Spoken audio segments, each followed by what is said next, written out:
한 주간도 평안하셨습니까? 이제 오늘은 종료주일을 맞이했고 내일부터 고난주간이 시작이 됩니다. 여러분, 고난주간에 더욱 마지막 그 사순절의 진지한 기간이 되셔서 어느 해보다도 뜻깊고 또한 주님의 고난에 깊이 동참할 수 있는 그러한 축복의 시간이 되기를 축원을 드리겠습니다. 하나님께서 노아에게 방주를 지어라 이렇게 말씀을 하셨습니다. 사실 노아 입장에서 이 방주를 만들려고 했을 때 하나님께서는 장차 이제 큰 비가 오기 때문에 방주를 지으라고 말씀을 하신 거죠. 그러면 사실 노아로서는 그야말로 믿기 어려운 하나님의 그러한 예언의 말씀이 됩니다.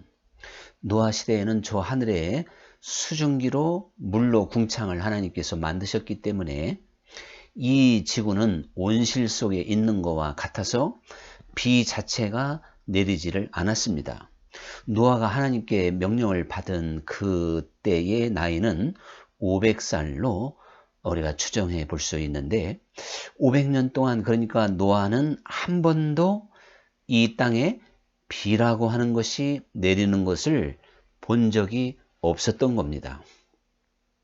그런데 하나님은 큰 비를 내리시겠다고 말씀하시며 그리고 그 비로 인하여 이 지구가 멸망할 정도의 많은 비가 내릴 것이니 너는 방주를 만들어서 그 방주가 너를 구원할 수 있도록 하라.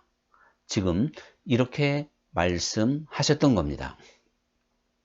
그러니 사실 인간적인 생각으로만 해본다면 노아는 하나님의 그 말씀을 믿기가 대단히 어려웠다는 사실이죠.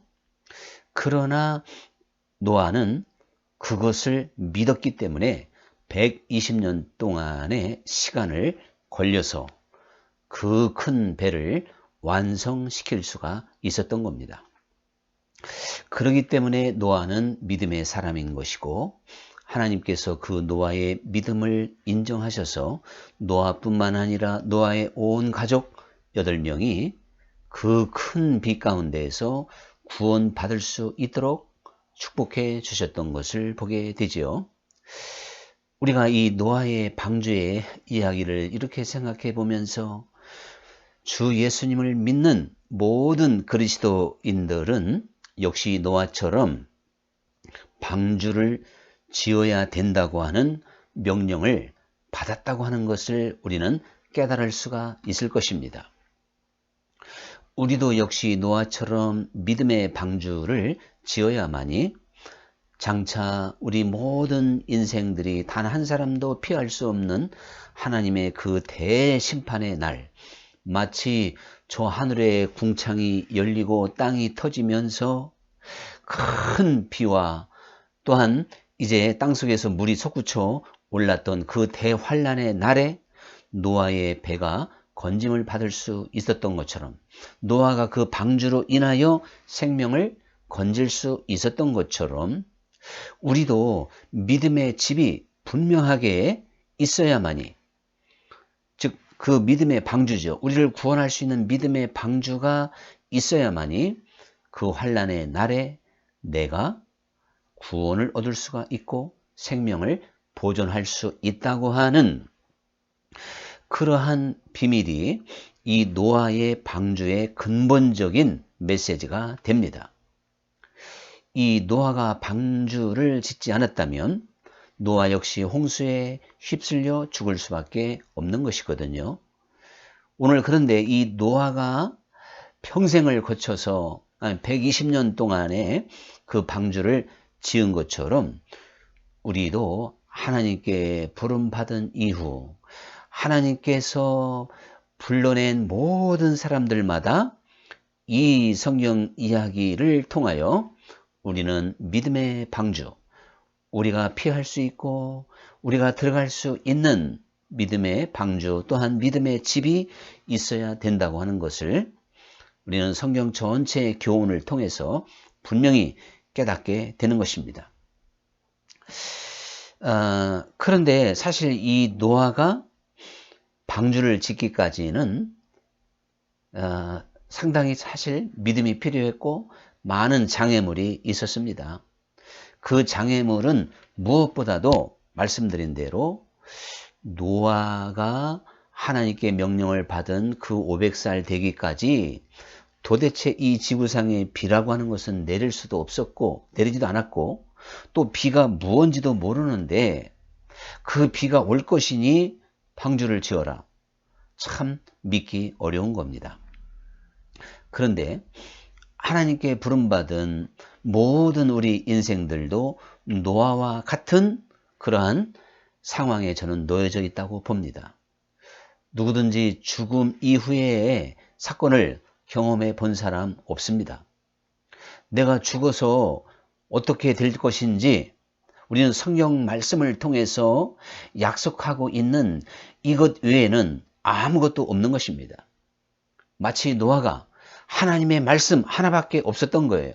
저 하늘에는 여전히 태양이 쨍쨍이 떠 있고 비가 내릴 징조는 전혀 보이지 않습니다.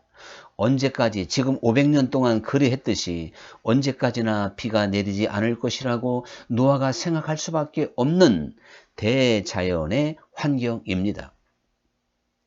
오늘 우리들도 태어나서 지금까지 살면서 사람이 죽음 후의 세계를 그리고 거기에 영원한 하나님의 나라가 있고 또한 지옥이 있고 그리고 하나님의 심판을 거쳐야 된다는 것, 노아의 홍수의 날이 심판의 날이죠. 그와 같은 날이 우리에게 분명히 있다고 하는 것을 믿는 사람이 믿음의 집을 짓겠죠. 또한 믿음의 방주를 짓겠죠. 여기에서 믿음의 차이가 있는 겁니다. 이것을 내가 노아처럼 믿을 수 있느냐? 또한 노아 시대의 수많은 사람들처럼 믿지 않을 것인가? 노아는 사람들에게 방주에 들어오라고 했지만 사람들은 거절했던 것처럼 무슨 비가 내릴 것이냐 이렇게 믿을 수 없었던 것처럼 역시 우리도 바로 이렇게 우리가 장차 미래에 대한 하나님의 심판에 대하여 믿기가 어려운 게 사실이죠. 그러나 하나님은 하나님께서 부른 한 사람 한 사람에게 믿음을 주시는 분입니다. 여러분과 제가 그것을 의심 없이 믿게 되었다면 나의 공로도 아니고 내가 태어날 때부터 믿음을 가진 것이 아니고 하나님께서 당대에 노아는 은혜를 입었더라 하는 말씀과 같이 하나님께 은혜를 입은 사람, 하나님께로부터 부름을 받은 모든 사람들은 이 사실을 믿을 수 있다는 사실이죠. 그러니까 내가 그리스도인으로서 하나님이 계시고 그리고 하나님의 심판이 있고 죽음으로써 모든 것이 끝나는 게 아니고 바로 우리가 이제 천국에서 영원히 살 수 있다는 사실, 그렇지 아니하면 무서운 심판을 받고 지옥에서 영원히 물도 마실 수 없는, 그리고 정말 불로써 소금을 치듯 그 소금을 가마솥 위에 올려놓고 밑에 불을 떼면 소금이 탁탁탁 튀듯이 주님께서는 지옥은 바로 그런 곳이다 아주 무섭게 설명을 하셨는데, 그러한 곳, 그러한 세계에서 영원히 살 것이냐, 천국의 천사들이 우리를 수종하고 생명나무에서 생명수에서 주님께서 친히 우리의 눈에 눈물을 씻기며 영생 복락을 누릴 것인가, 그날을 믿을 것인가 믿지 않을 것인가, 이것이 얼마나 중요한 문제겠습니까? 우리는 이것을 믿었기에 이 정말 환난과 풍파와 그리고 세상의 생존 경쟁이 치열한 이 세상 가운데에서 주의를 지키며 하나님께 또한 예물을 드리며 내 삶을 희생시키며 주 하나님을 믿고 있다는 사실이죠. 그렇기 때문에 우리는 무엇보다도 하나님께 은총을 받은, 은혜를 받은 노아가 하나님의 심판을 또 비가 내린다고 하는 것을 믿을 수 있었듯이 오늘 내가 주 예수님을 믿는다면 이게 나의 공로가 아니고 전적인 주님의 은혜요, 주님의 택하심이요, 주님의 어떠한 성령의 기름 부으심 가운데 주어지는 축복이었음을 다시 한번 기억하고 나를 부르시고 내게 은택을 입히신 그 하나님을 찬양하는 하나님의 자녀들이 온전히 되어야 될 줄로 믿습니다. 그런데 사실 우리가 믿음의 집을 짓고 믿음의 방주를 완성시키기 위해서는 이러한 사실을 믿음으로만 만족할 수 있었던 것은 아닙니다. 노아는 이것을 믿고 방주를 짓기 시작했을 때 즉시 동네 사람으로부터 핍박을 받게 되었고 조롱을 받게 되었습니다. 무엇보다도 이 노아가 받았던 조롱거리는 마치 미친 사람의 취급을 받았다는 사실이죠.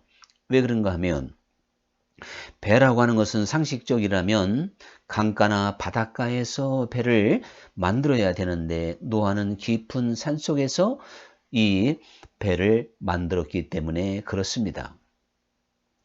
장차 많은 비가 온다고 하는 것도 사람들에게 조롱거리가 될 수밖에 없었는데, 그리고 이 배를 강가도 또한 바닷가도 아닌 저 산속에서 배를 짓는다고 했을 때는 노아는 그야말로 실성한 사람의 취급을 받을 수밖에 없었습니다.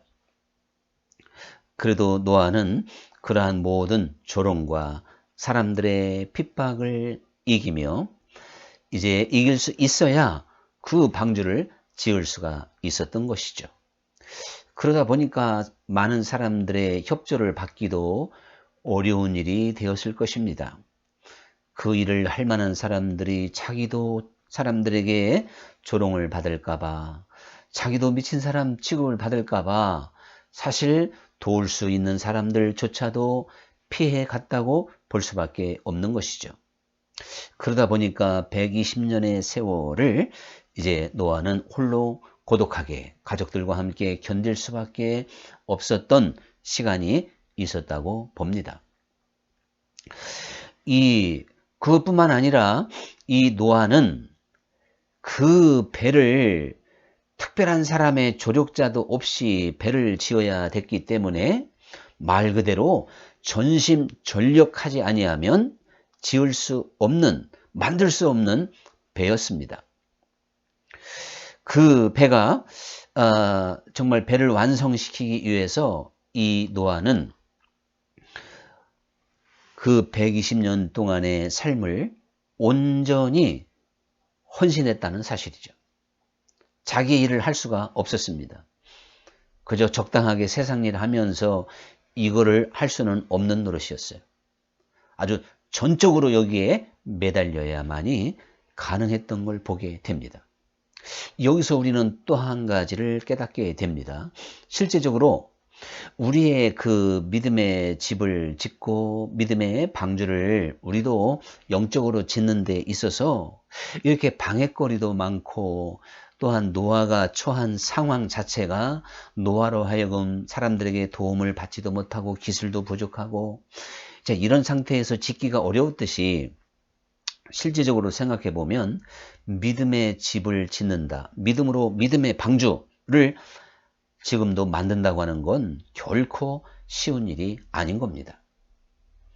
노아가 사람들에게 조롱과 또한 비판을 받고 협조를 못 받았듯이 오늘 우리들에게도 믿음의 집을 짓는데 장애물이 한두 가지가 아닙니다. 노아처럼 타인이 장애물이 될 수도 있지만 실제적으로는 육신을 가진 나의 존재, 이 육이라고 하는 것이 결정적으로 영적인 믿음의 집을 짓는 데 있어서 장애물이 되고 있다는 사실이죠. 그러므로 예수님께서는 아무든지 나를 따르려거든 자기를 부인하고 자기 십자가를 지지 아니하면 결탄코 따라올 수 없다, 이렇게 말씀을 하시게 됐습니다. 그렇다면 실제적으로 이 믿음의 집, 믿음의 방주는요, 나를 부인하고, 이것은 곧 나를 십자가에다가 못 박는 것이죠. 이렇지 않고는 사실 믿음의 집을 짓기가 불가능합니다.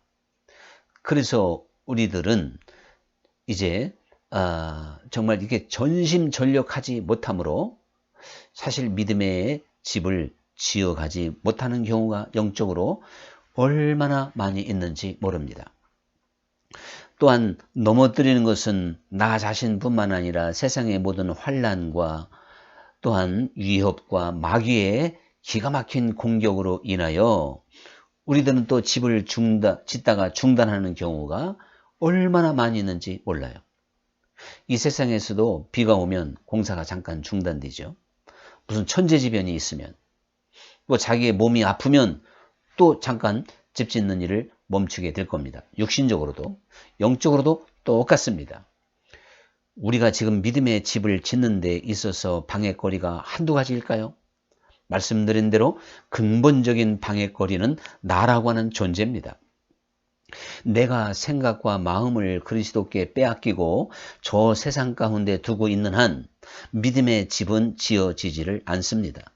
자라고 하는 존재를 십자가에 못 박기 전에는 사실은 이 집이 계속 지어지기가 어렵습니다. 우리는 나를 십자가에 못 박지 못함으로 어느 정도 집을 짓다가 분노 한번 내므로 무너뜨리고 죄를 범함으로 한번 무너뜨리고, 이 죄라고 하는 건 그동안의 공력을 불태우는 것이에요. 그동안에 했던 모든 공사가 한 방에 와르르 무너질 수도 있는 겁니다. 죄의 종류에 따라서는 말이죠. 그리고 그 죄를 따라서 죄 가운데 살아가는 사람이 어떻게 지금 믿음의 집을 짓고 있다고 말할 수 있겠습니까? 노아 시대로 말하면 노아가 방주 짓는 일을 수덥하고 세상 가서 농사 짓는 거와 마찬가지고 술집에 가서 놀고 있는 거와 마찬가지입니다. 배 짓는 일에 열중하지 않는 것과 똑같다는 이야기죠. 오늘 주님께서는 마음을 다하고 뜻을 다하고 힘을 다하고 성품을 다하고 목숨을 다하여 주 너희 하나님을 사랑하라. 이웃을 또 내 몸과 같이 사랑하라. 이러한 계명에 철저하게 내가 초점을 맞추지 못하면 믿음의 집이 지어지지 않는 겁니다. 거기에서 그냥 수도비예요. 그래서 처음 사랑을 잃은 자예요. 에베소 교회에 처음 사랑을 잃은 것을 책망하시며 회복하지 아니하면 촛대를 옮길 것이라고 말씀을 하셨듯이, 우리가 믿음의 집을 계속적으로 짓기 위해서는 하나님을 그렇게 사랑해야 돼요. 이웃을 내 몸과 같이 사랑해야 돼요. 이것이 처음 사랑입니다. 이 처음 사랑을 잃었는데 믿음의 집을 지금 짓고 있다고 생각하십니까? 그렇다면 믿음의 세계가 무엇인지, 하나님의 말씀이 무엇인지를 잘못 이해했기 때문에 그렇게 인정하고 그렇게 믿고 있다는 사실을 기억해야 됩니다. 노아가 전심전력했던 그 시간이 120년이었습니다. 그러니 사실 놀라운 것이죠. 노아가 500살 때 부름받고 그 후에 120년 동안 자기의 모든 삶을 다 희생하고 헌신하여 그야말로 배 짓는데 올인하여 하나님께서 지으라고 말씀하셨던 그 엄청난 방주를 완성시킬 수가 있었던 겁니다. 오늘 우리들도 노아와 같이 이렇게 전심전력하지 않는다면, 그리스도께 우리가 올인하지 않는다면, 그래서 언제나 주님을 바라보고 쉬지 않고 기도하라는 말씀과 같이 그리스도 안에서는 항상이잖아요. 항상 주님을 바라보고 마치 항상 기뻐하라, 범사에 감사하라는 말씀과 같이, 또한 쉬지 말고 기도하라는 말씀과 같이 그리스도께 끊임없이 초점을 맞추고 그분과 함께 호흡하며 먹고 마시는 이러한 삶 속에서만이 우리가 이 믿음의 집을 완성시킬 수 있는 것이고, 또한 방주를 짓는 사람이다 하는 것을 우리는 알 수가 있습니다. 이렇게 노아는 이제 전적인 삶의 방식이 뒤바뀐 채 이전의 삶과는 너무나도 다른 삶이잖아요. 모든 것이 달라졌지 않습니까? 그러한 세월을 120년 동안을 계속 경주해 가게 됐습니다. 세상 가운데서 부름받은 하나님의 자녀들은 이제 모든 것이 달라진 겁니다. 이전의 생활 방식과 이전의 가치관과 이전에 내가 갔던 곳, 이전에 내가 놀았던 곳, 노아가 다 정리하고 산속에 가서 고독하게 배를 지어야 됐듯이 오늘 이것이 사실은 우리 어쩔 수 없는 운명입니다. 우리가 역시 두 마음을 품어서 세상과 하나님을, 물질과 하나님을 겸하여 섬기려고 하는 그러한 어리석은 생각을 갖지 말아야 됩니다. 주님의 사랑은 너무나도 크고, 그리고 이 세상은 잠시 잠깐 동안 지나가는 나그네 인생길이요, 또한 안개와 같고 아침 이슬과 같은 그러한 존재이기 때문에 이 세상이 영원하다면 이 세상에다가 우리는 모든 것을 올인해야 되겠지만, 우리 주님께서는 이 세상은 풀과 같고 꽃과 같이 금세 사라지고 영원한 하나님의 나라가 있으니 그 나라에 전심전력하는 자가 복이 있다고 말씀을 하신 겁니다. 그러므로 우리는 노아의 삶이 180도로 달라진 것처럼 이제 우리의 삶이 지금 180도로 달라져 있는지를 생각해 봐야 됩니다. 노아는 온종일 산속에서 배를 짓는 일에 열중해야만이 그 배를 완성시킬 수가 있었습니다. 오늘 우리도 마찬가지입니다. 우리가 그리스도 안에서 성령으로 쉬지 않고 기도하고 주님과 늘 동행하는 삶이 오늘도 내일도 영원토록 이어져야 됩니다. 오늘만 잘하고 내일 잘하지 않는 건 있을 수 없는 것이고, 믿음의 세계가 그렇지 않습니다.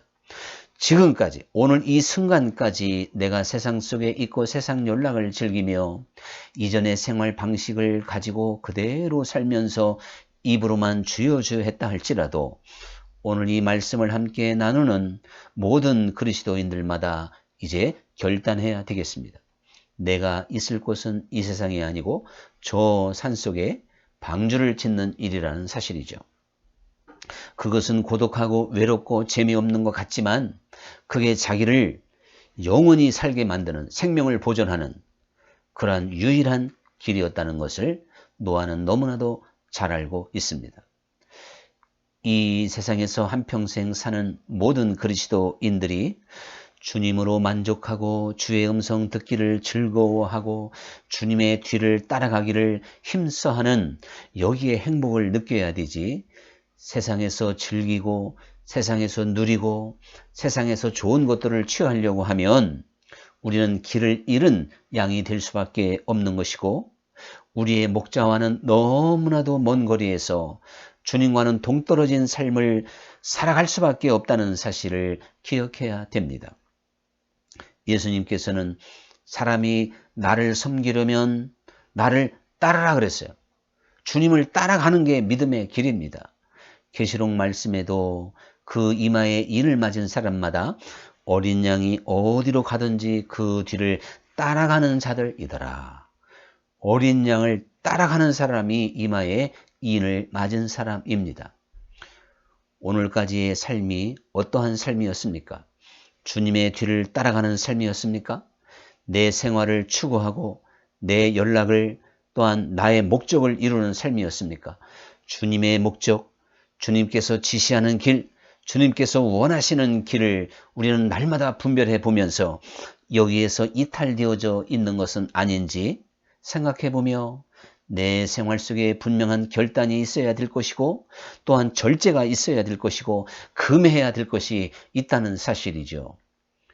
우리는 오늘도 내일도 언제나 그리스도를 바라보며 그리스도의 그 뒤를, 주님의 뒤를 정확하게 따라갈 수 있는 하나님의 자녀들이 되어야 됩니다. 그래서 마침내 그날은 오고야 말았지 않습니까? 노아가 500년 동안 한 번도 못 보았던 비이며 하나님께로부터 명령을 받고 120년 동안이나 여전히 비는 오지 않았지만 마침내 120년 후에 큰 비가 내릴 수밖에 없었습니다. 사람들은 비라고 하는 것은 그때 난생 처음 경험해 봤는데, 한 번 경험한 그 비가 인류 역사상 두 번 다시 경험할 수 없는 엄청난 비로 이 땅에 내려졌던 것이 사실인 거죠. 이처럼 누구도 경험하지 못했던 그 순간은 반드시 오고야 말았습니다. 오늘 우리는 우리의 죽음을 또한 우리는 예고하고 있고, 또한 죽음 후의 세상을, 하나님의 심판을, 또한 주님의 다시 오실 재림을 성경에서는 다 약속하고 있습니다. 내가 죽어서 주님을 만나든지 주님이 죽기 전에 내게 오시든지 주님과의 만남, 큰 비의 날은 반드시 있습니다. 그날은 오고야 말 것입니다.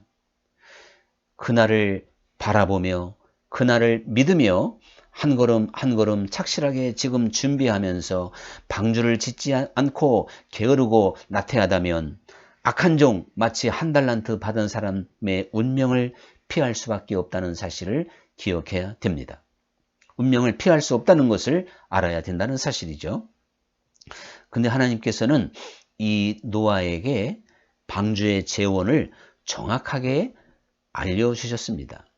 그래서 길이가 약 135m요, 넓이가 22.5m, 높이는 13.5m 정도로 계산해 볼 수 있어서 2만 톤급에 해당된다는 것이죠. 그래서 사실 모든 짐승을 종류대로 넣을 수 있는 공간이 나오는 게 사실이었습니다. 그리고 3층 구조로 만들고, 그리고 배 꼭대기에는 지붕을 하게 됐고, 아마 노아 시대의 배에다가 지붕을 만들어서 비가 그 배의 갑판에 떨어지지 않도록 만든 배는 있지를 않았을 겁니다. 마치 이순신 장군의 거북선처럼 그렇게 배를 만들어라. 그러니 참 엉뚱하게 짝이 없는 그런 배였던 건 사실입니다. 그런데 하나님께서 또한 배의 나무의 재료와 역청을 안팎으로 바를 것과 정확한 치수를, 창문을 또 어디에다가 내야 될지, 이 모든 것들을 하나님은 정확하게 하시며 재원을 알려주셨습니다. 이것은 오늘날도 마찬가지입니다. 우리가 믿음의 방주, 믿음의 집을 짓는 데 있어서 하나님의 말씀대로 져야지 자기의 생각으로, 또한 이단 사상으로, 또한 세상의 어떠한 교훈으로 집을 지을 수 없다는 사실이죠. 우리의 재료는 하나님의 말씀입니다. 고린도후서 3장에 보면 어떤 사람은 금이나 은이나 보석으로 집을 짓는 사람이 있고, 어떤 사람은 나무나 집이나 풀로 집을 짓게 된다는 것이죠. 근데 마침내 이제 불로써 그를 태울 때 금은 보석으로 집을 지은 집만이 태워지지 않는다는 것입니다. 진정 금과 같은 믿음, 하나님의 정말 금은 보석 같은 하나님의 말씀에 의지하여 신앙의 집을 지어야 됩니다. 그러므로 오늘날 일단 이단 사상은 하나님의 집을 지을 수도 없지만, 교회 안에서도 어떠한 인본주의적인 것이나 세상의 철학이나 정말 하나님의 말씀이 아닌 그러한 것들로 우리가 믿음의 집을 짓는다면 결코 나를 구원할 수 없는 집이라는 것을 기억해야 됩니다. 오늘 이 시대에 정말 잘못 지어져 가는 대표적인 집이라고 생각해 본다면 역시 기복사상이라고 말할 수가 있습니다. 우리는 하나님을 알면 알수록 기복적인 신앙에서 벗어날 수가 있습니다. 그리고 우리가 하나님을 알면 알수록 나를 부인하고 또한 십자가를 질 수 있는, 그리고 고난에 동참하는, 세상의 축복에 우리 마음을 열지 않고 영적인 보화와 우리 주님과의 교제와 교통, 사실 신령한 세계에 우리의 생각과 마음을 둘 수가 있습니다. 그리고 이 세상 모든 것은 구하지 아니하여도 주께서 때를 따라 주시고 일용할 양식을 주실 것을 믿을 수가 있습니다. 하나님의 말씀은 우리로 하여금 그러한 생각과 그러한 인생의 어떠한 눈을 가지고 살아갈 수 있도록 도와주십니다. 그런데 미래가 불안하고 부를 축적하고 어려운 이웃을 돌보지 않고 나의 이기심과 행복에 처해져 있고 정말 나의 어떠한 쾌락을 추구하는 그러한 삶이라면 지금 하나님께서 지으라고 말씀하신 그 정확한 하나님의 치수, 하나님께서 가르쳐 주신 재원에서 멀어져 있다는 사실을 기억해야 됩니다. 하나님이 지으라고 말씀하신 정확한 방법, 지금 집을 짓지 않습니다. 하나님께서 말씀하신 노아에게 가르쳐 주셨던 것처럼 성경 66권을 통하여 이렇게 믿음의 집을 지을 수 있다 가르쳐 주신 것은 오직 하나님 사랑, 이웃 사랑인데 이것을 이루기 위하여 나를 부인해야 되는 것이고, 그래서 더 이상 자신의 행복과 자신의 만족을 위해서 사는 게 아니라 하나님과 이웃을 위하여 살 수 있는 이타적인 삶으로 삶의 방식이 바뀐다는 사실을 반드시 기억해야 됩니다. 그러므로 우리가 주님께서 원하시는 그러한 주님의 말씀에 순종할 수 있는 그러한 신앙생활을 할 수가 있다는 사실이죠. 이제 할렐루야, 오늘 제가 여기까지 함께 말씀을 나누도록 하겠습니다. 이제 한 주간 종료주일, 저는 하루에 한 끼씩 금식을 하고 또 금요일 날은 하루 온종일 금식을 할 계획으로 있습니다. 우리가 최소한 목사로서 또한 주님의 자녀로서 사람에 따라 또 체력과 건강에 따라 좀 조심해야 되겠지만, 자, 이러한 말씀을 드리는 것은 고난주간을 좀 더 진지하게 그리고 좀 더 경건하게 지내자 하는 그러한 마음으로 단지 말씀 드렸다고 하는 것을 이해해 주시기 바라겠습니다. 기도하겠습니다. 감사하신 아버지 하나님, 주님께서 노아에게 방주를 지으라고 말씀하셨던 것처럼 우리도 믿음의 집, 믿음의 방주를 지어야 된다고 하는 사실, 또한 하나님은 내게도 명령하셨다는 사실을 기억하게 하여 주옵소서. 이 믿음의 집은 노아처럼 120년 동안 전심전력 해야만이 지을 수 있는데 내가 나태하게 신앙생활하고 있는 것은 아닌가? 내 생각과 마음이 저 산속 방주를 짓는 곳에 있지 않고 저 세상 연락과 향락의 자리에 있는 것은 아닌지 날마다 나를 돌아보며 나를 부인하며 그리스도께 향하는 발걸음들이 되게 해 주옵소서. 그래서 이 고난주간에 큰 은혜 받는 시간이 되게 하시고 주님과 하나 되는 시간이 되게 하여 주옵소서. 예수 그리스도의 이름으로 기도합나이다. 아멘. 할렐루야. 한 주간도 평안하시기 바랍니다.